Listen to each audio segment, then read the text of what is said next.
இப்போ நீங்க என்ன பண்ணணும்னா, இப்போ நீ 100 கோடி ரூபாய் அடைஞ்சாதான் எனக்கு இந்த இன்பம் சொல்லி ரெஸ்ட்ரிக்ட் பண்ணிட்டீங்க. அதனால உங்களுக்கு இன்பம் கிடைக்காம போச்சு.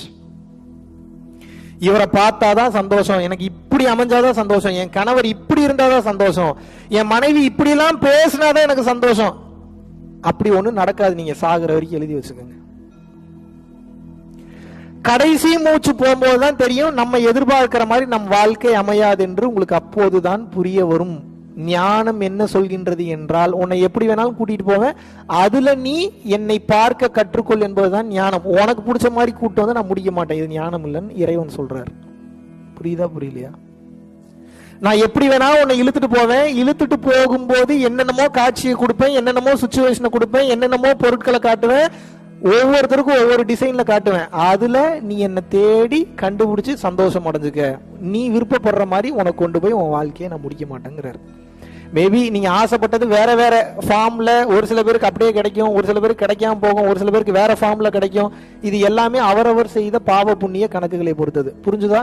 இப்ப சொல்றேன், நீங்க எப்படி அந்த டோபமைன் சுரக்க வைக்க ட்ரை பண்றீங்கன்னா, அந்த பொருள் வரணும், அந்த ஆள் வரணும், அந்த சுச்சுவேஷன் நடக்கணும். இது நடக்கலாம், நடக்காமையும் போலாம், ரொம்ப லேட் ஆகலாம், சொல்ல முடியாது. இது ஈஸியா இல்ல உங்களுக்கு ஈஸியா ஒரு மேட்டர் நான் சொல்லி தரேன், நல்லா புரிஞ்சுக்குங்க. மனம் ஓடிக்கிட்டே இருக்கும். மனம் ஓடும் போது நீரோடை போல அதை ஓட விட்டுறணும், தடுத்து மட்டும் நிறுத்தக்கூடாது. இதை மட்டும் பிராக்டிஸ் பண்ணுங்க. நீங்க இது பெரிய பிராக்டிஸ்லாம் ஒண்ணும் இல்ல. மனம் ஓடும்போது அப்படியே ஓட விட்டுருங்க, தடுத்து நிறுத்தக்கூடாது. நல்லா புரிஞ்சுக்குங்க. அந்த டோபமைன் அதிகமாக சுரக்கும் தன்மையை தாண்டி மனம்ன்ற லேயரை தாண்டி ஆன்மாக்கு போயிருவீங்க. ஆன்மாக்கு போயிட்டீங்கன்னா பிளிஸ்லயே இருப்பீங்க. டெக்னிக் என்னன்னா, ஓடும் மனதை நிறுத்தக்கூடாது, ஃப்ரீ ஃப்ளோல விட்டுறணும். என்ன பண்ணணும்? Free flow. தவம் பண்ணும்போது மனதை நிறுத்த முயற்சி பண்ணுவீங்க, அதை தவம் பண்ணும்போது மட்டும் நிறுத்திக்கிங்க போதும். ஏன்னா ஆற்றல் நிலை கிடைக்கணும்னா மனசை நிறுத்தணும், அப்பதான் சக்தி நிலைக்கு போக முடியும்.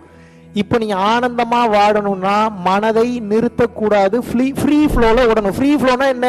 ஒரு எண்ணம் வருதுன்னா அந்த எண்ணத்தை ஆராய்ச்சி பண்ணக்கூடாது, அப்படியே கடந்து போக விட்டுறணும். உங்களுக்குள்ள அடுத்த ஒரு எண்ணம் வருதுன்னா அப்படியே கடந்து போக விடணும். அடுத்த ஒரு எண்ணம் வருதுன்னா அப்படியே கடந்து போகணும். இப்ப கேஸ் ஸ்மெல் வருதுன்னு ஒரு எண்ணம் வருது, கடந்து போக விட்டுருவீங்களா நீங்க?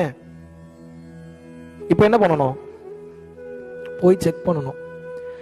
மறுபடியும் நீ எங்கேயாவது வெளியில போகணும், சாயந்தரம் 5 மணிக்கு வெளியில கிளம்பணும்னு ஒரு தாட் வருது. எப்போ? மத்தியானம் 12 மணிக்கு வருது. அப்ப என்ன பண்ணணும்? 4 மணிக்கு அலாம் வச்சு ரெடி பண்றதுக்கு உண்டான வேலையை பார்க்கணும், அதை கவனிக்கணும். இந்த மாதிரி தேவை இருக்கிற தாட்ஸை மட்டும் மெட்டீரியலைஸ் பண்ணணும். தேவையில்லாத தாட்ஸை ஃப்ரீ ஃப்ளோல விட்டுறணும்.